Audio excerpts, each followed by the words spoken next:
A continuación, neurología y algo más, junto al doctor Roberto Arellano. Hola, ¿qué tal? Bienvenidos a un capítulo de neurología y algo más. Este es el segundo capítulo de la serie anterior, empezó el capítulo anterior, donde estábamos hablando de los síntomas indirectos de apnea.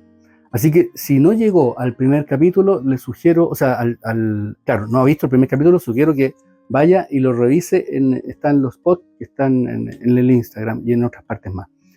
Pero básicamente hablamos anteriormente de muchos síntomas que daba la apnea y que son indirectos.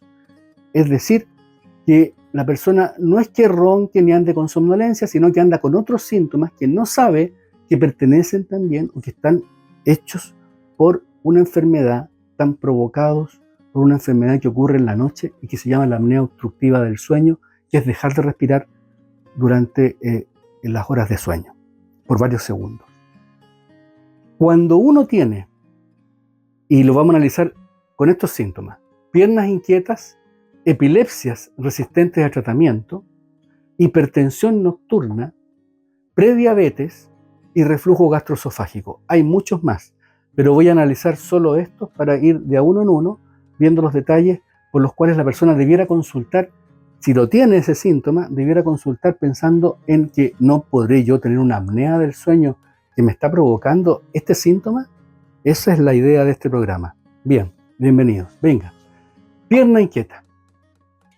Esto es una sensación muy desagradable que muchos pacientes refieren que no pueden estar quietos en una posición determinada durante el día. Habitualmente esto ocurre más bien atardeciendo en la nochecita cuando el sol se ha ido y empiezan a sentir como cosquilleo, hormigueo, una incomodidad al estar sentados. Deben pararse, deben caminar para que se les pase esa incomodidad.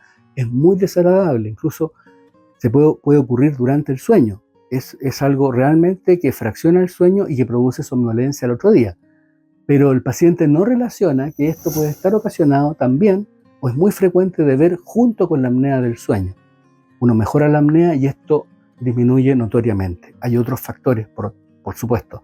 Está la anemia también y drogas y otros factores que pueden influir. Pero la apnea del sueño hay que descartarla sí o sí en pacientes que sienten este tipo de síntomas. Lo otro son las epilepsias. Pacientes epilépticos que están súper estables, que están con un medicamento, uno los tiene parejitos, no tienen ninguna crisis y de repente empiezan con crisis. Supongamos esto añadido a que han aumentado de peso, empiezan a dormir mal y uno no se da cuenta y le pone un medicamento y después le pone un tercer medicamento para que las crisis vayan disminuyendo y en realidad lo que tiene el paciente es que ha desarrollado una apnea del sueño, la cual fracciona el sueño y lo peor para la epilepsia es que el cerebro se despierte y se vuelva a dormir y se despierte y se desoxigene todas las noches y eso genera un ambiente pro-epilepsia. Y es una epilepsia difícil de manejar en un paciente que ya estaba estable, que no tenía problemas, que estaba bien manejado y que de repente empiezan este tipo de síntomas. Así que ojo con los pacientes que son epilépticos y que luego desarrollan una resistencia al tratamiento. La hipertensión nocturna. Esto, la única forma de saberlo es a través de un Holter de presión. Un Holter es un examen donde se ubica un brazalete que mide la presión durante todo el día y la noche, o sea, 24 horas de control de presión. Y uno se da cuenta en ese control de que las presiones en el día sí suben un poco, bajan, suben, bajan, pero en la noche donde debiéramos estar durmiendo, se supone, y tranquilos, la presión debiera bajar, aquí la presión se mantiene alta o sube más incluso, o sea, se mantiene igual que en el día o sube más. En esos casos, el médico cuando informa este examen pone DIP nocturno negativo, es decir, no hubo una disminución de la presión durante la noche, se mantuvo igual que en el día o bien subió, hipertensión nocturna. En esos casos, una de las pocas enfermedades que puede producir eso, y no hay otra, es la apnea del sueño, que ocurre justamente durante las horas de sueño. Así que mucho ojo si van a hacerse un Holter o tienen un Holter antiguo, mírenlo y vean el resultado del Holter respecto a la presión en la noche. Y si está alterado, es decir, sube la presión o se mantiene igual que en el día, consulten a su médico porque podrían estar en presencia de una apnea del sueño no diagnosticada. El otro síntoma indirecto es la prediabetes o que tenga un test de tolerancia a la glucosa alterado o que tenga resistencia a la insulina. Son conceptos diferentes, pero todos ligados a una prediabetes. Básicamente, para no complicarse, un paciente normal que nunca tuvo diabetes, de repente se hace un examen de azúcar y sale un poquito elevado. Entonces después el médico le indica un test de tolerancia a la glucosa, es decir, toma un sorbo de azúcar, de un líquido azucarado, y le van tomando las cifras de azúcar durante 2 horas. Y se va viendo cómo se maneja el individuo con esa carga de azúcar. Y si se maneja mal, se dice entonces que tiene un test de tolerancia a la glucosa alterado, probablemente una prediabetes, y después se le hacen las pruebas de insulina y se ve que también tiene una alteración de la insulina. Por lo tanto, ese paciente que está recién empezando a ser diabético o a tener una diabetes debe ser sometido a un estudio de sueño o preguntar por síntomas de sueño. En el caso que haya duda, someterlo al estudio porque puede estar desarrollando una apnea del sueño, y esa apnea del sueño produce, como es una enfermedad metabólica, produce diabetes. Aunque usted no lo haya hecho la relación, es lo que ocurre. Otro elemento por los cuales los pacientes preguntan mucho a los gastroenterólogos son los reflujos gastroesofágicos. Esta patología es muy común y le hacen endoscopía y le hacen exámenes y le encuentran hernia y le encuentran esto otro y le dan medicamentos, pero en realidad siguen teniendo reflujo, y este reflujo ocurre en la noche. Es una cosa muy desagradable porque además produce cambios de voz, afecta las cuerdas vocales, de tal manera que no es cualquier reflujo. Y si este reflujo ocurre en la noche, ocurre por una posición horizontal. La posición horizontal, ¿no es cierto?, es la que ayuda a que esto ocurra. En este símil voy a ubicar un paciente para que ustedes vean los componentes que hay.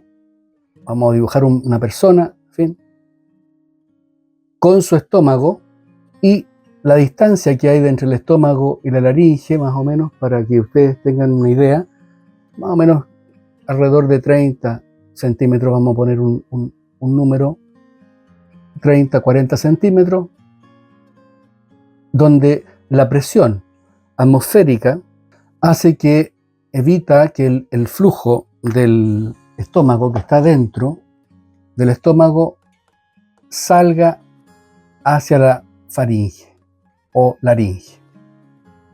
Entonces, estando de pie, es muy difícil que el flujo del estómago salga por el esófago, por ese tubito, e inunde las zonas donde están los tejidos blandos de la faringe y la laringe. Pero si esta ubicación la tenemos cambiada cuando dormimos, resulta ser lo siguiente: la persona está acá, ahí está el esófago, su estómago, el diafragma, que es el músculo respiratorio, dibujémosla hacia la persona. Este diafragma presiona el estómago y el estómago hace fluir el jugo gástrico hacia la faringe o laringe, que está acá, que está cerrada mediante la apnea.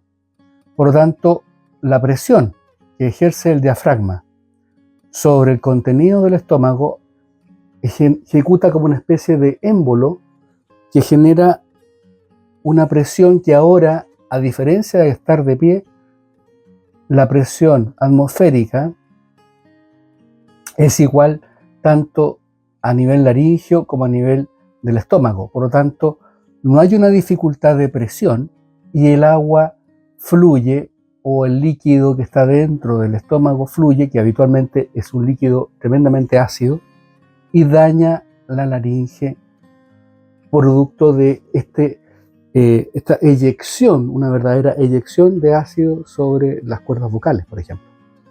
Esto puede generar dentro del epitelio, que es el tejido, cambios en el epitelio, incluso puede generar cáncer laríngeo. Por lo tanto, el reflujo gastroesofágico es una patología tremendamente importante y muy común, en donde hay una razón anatómica, donde el diafragma, que está por sobre el estómago, aprieta el estómago cada vez que el diafragma está respirando con fuerza, tratando de sacar el aire, porque está bloqueado de acá, presiona al estómago y el estómago hace fluir este líquido que tiene dentro, este ácido, sobre la región de la laringe. Los pacientes van al gastroenterólogo, van al cirujano gástrico, van a todas partes y siguen teniendo reflujo gastroesofágico. Así que este es otro cuadro relacionado casi directamente con la apnea del sueño. Bien, así les he dado una visión global de los síntomas indirectos, hay muchos más, pero estos son los principales por los cuales los pacientes preguntan o al gastroenterólogo o preguntan al diabetólogo o preguntan al neurólogo por la parte de la epilepsia, en fin, preguntan a diferentes especialistas, pero no hay ningún experto en el sueño. Así que les quería mostrar esto porque es una cosa que pocas veces se ve y pocas veces se ha sido estudiado de esta forma. Recuerden que yo les mostré en el capítulo pasado este libro, donde efectivamente acá sale todo esto y mucho más. Fue escrito para los pacientes y también para los médicos, para que cuando un paciente entre a su consulta y entre por su propia especialidad, sea capaz de derivar a esos pacientes a un estudio del sueño cuando presente dudas. ¿Ya? Muy bien, y así hemos llegado al final de este segundo capítulo del tema, de síntomas indirectos de apnea. Espero que lo hayan disfrutado y recuerden que este programa ha sido auspiciado por RespiLife, una empresa que trabaja en Chile, que tiene numerosos socios en el extranjero y grandes marcas están relacionados con el estudio y con el tratamiento y con la pesquisa de enfermedades cardíacas y respiratorias, y obviamente que RespiLife está siempre con nosotros. Así que muchas gracias y nos vemos en un próximo capítulo de Neurología y algo más. Doctor en Casa presentó Neurología y algo más.